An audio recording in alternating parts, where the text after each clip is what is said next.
On this trip, I shall be visiting almost 5,000 square kilometres of national parks in the Queensland Central Highlands, known as the Sandstone Belt. These parks contain twisting gorges and towering sandstone cliffs and outcrops, rock art sites, tumbling waterfalls, and cool mountain streams with abundant wildlife. With the exception of Minerva Gorge, these parks are not on iconic tourist routes and feature natural bush camping, and I hope to be able to find campsites in solitude in the bush. I will be visiting Isla Gorge, Blackdown Tablelands, Minerva Hills, Salvatore Rosa, Lake Nugga Nugga, and Mount Moffat. I shall also include Carnarvon Gorge, despite its caravan park style camping and crowds. I have previously visited Expedition National Park, which was stunning, so I have high hopes for these. I took a 50-kilometre detour around Dalby to bypass the roadworks and had a nice drive through the Darling Downs with what I guess are cotton fields. Unfortunately, so did the Oversized Vehicle Convention of Australia, so it was a slow trip. I arrived at Isla Gorge in pouring rain, which dashed any hopes of decent pictures and drone shots. It's a nice camping area, but without any walking tracks and the one lookout, there's not a lot to do here. Early next morning, with the mist in the gorge, I departed for the Blackdown Tablelands.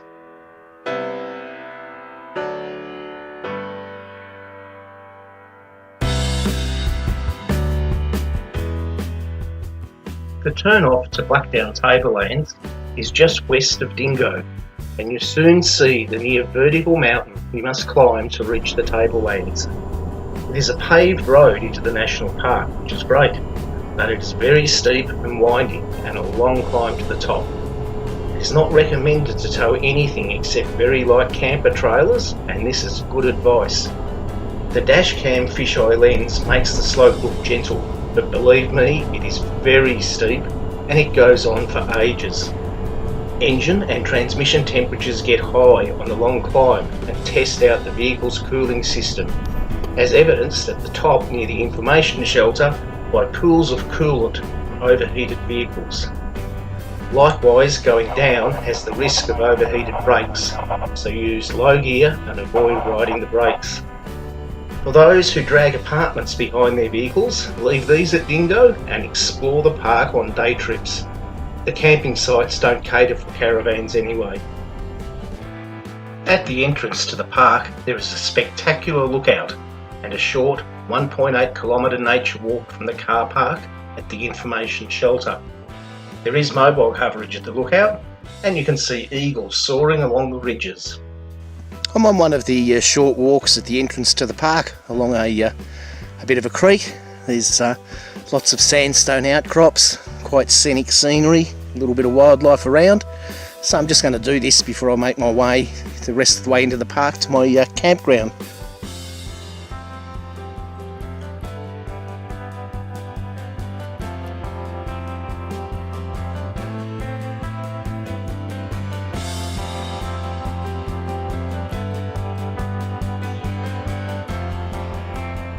The Munnell camping ground on the Mimosa Creek is a beautiful bush camp with large and private camping areas. Most, however, are for tent or car camping, and only a few cater for camper trailers because the parking area is defined by bollards, despite the large size of each camp. These sites are numbered and must be pre-booked before camping. It's easy to do online. Having no shortage of guests at meal times, I awoke early next morning with mist arising from the creek for my drive to the southern end of the park to visit Rainbow Falls, or Gudda Gummu as it is now known, for the 4-kilometre falls walk.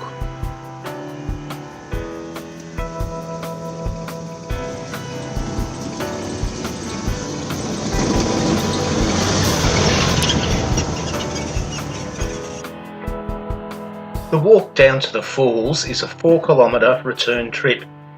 The first 1.8 kilometres are mostly gentle descents, on a well-formed track until you reach the lookout. From here, the last 200 metres is down 240 mostly rock steps to the gorge floor, but it is well worth the effort. The pictures and video do not do this justice. This rock pool surrounded by ferns compares with those in the Kimberley or Karajini. I'm in the Blackdown Tablelands National Park still, and I've walked down one of the gorges here.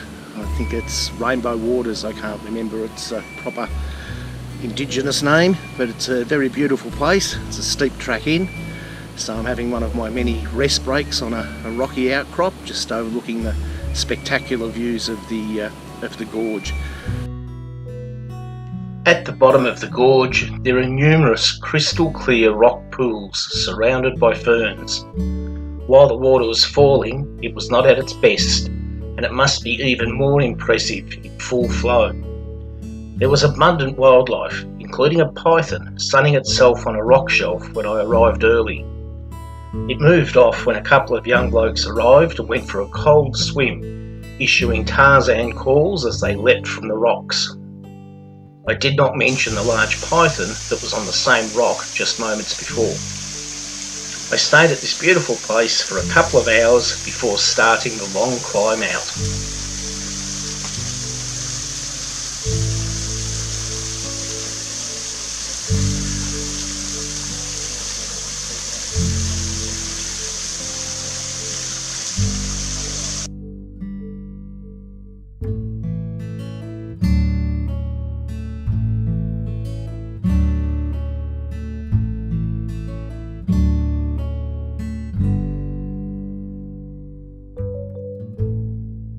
I'm on the four-wheel drive circuit at Blackdown Tablelands National Park.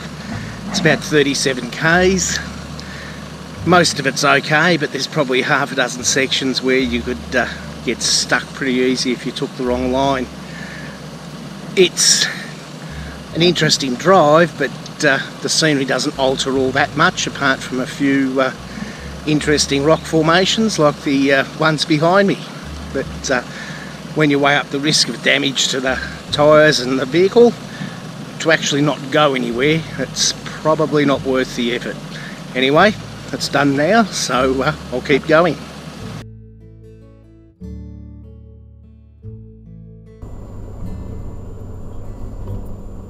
Fuck off. Well, just after I stopped and said that the four-wheel drive track was a little boring, I came to the lookout on the track. However, just before the lookout, there was a very steep climb up a long slope where a tree had fallen across the track. People had driven up around the fallen tree, but the path had rocks the size of Labradors and loose gravel, and some four-wheel drive warrior had spun his wheels, leaving huge ruts up to the axles. Once again, the dash cam makes this look like a gentle, smooth slope, but it was way steeper and higher than it looked in the video.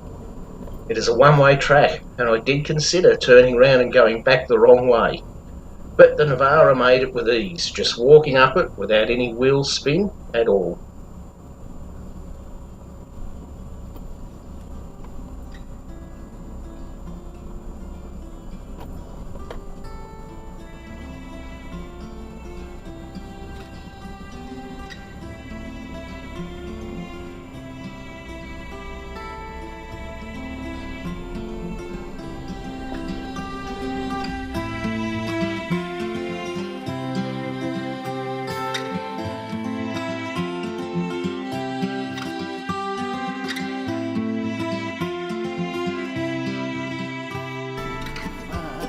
After enjoying the splendid views of the lookout, I continued along the track, only to have the road disappear under the bonnet. The visual inspection showed another very steep descent, with lots of washouts. Once again, the dash cam makes this look like just a gentle incline. I considered setting up the camera outside, but there was no way I was going to try and walk up and down that hill to set the camera up.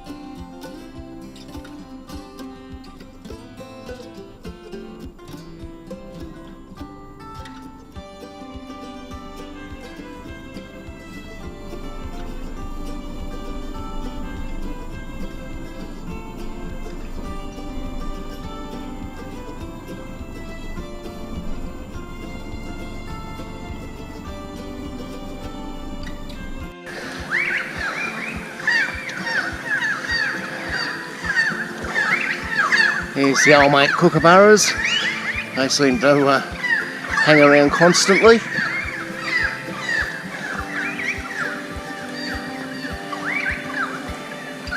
Plenty of room. Got my own fire pit, little seating area. Camps are quite well spread out. I think at the moment there's only one other person here across the other side of the creek. So not crammed in, natural bushland settings, everything that you could need.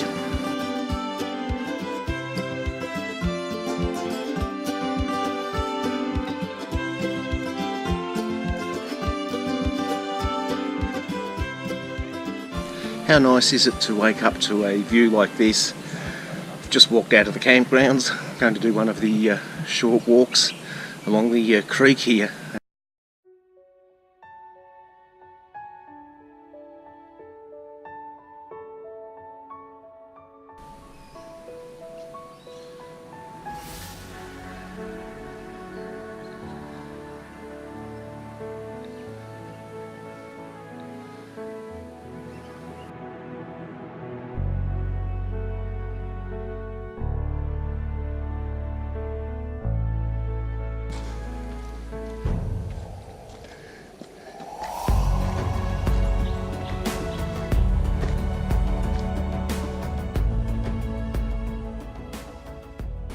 This is the Mook Mook lookout at the Blackdown Tablelands National Park. I have to say it's probably one of the most scenic walks of all the national parks I've been in. This place really is a hidden gem. So it's not too far, it's only about 2.4 kilometres, and this view is well worth it, as well as the going through the Mimosa Creek on the way here. It's just absolutely lovely. It's a shame I didn't get here for sunrise, but the rate that I walk, I would have had to have left at midnight.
My last walk at Blackdown was from the camping area on the 2.5 kilometre Goongoondina circuit along Mimosa Creek.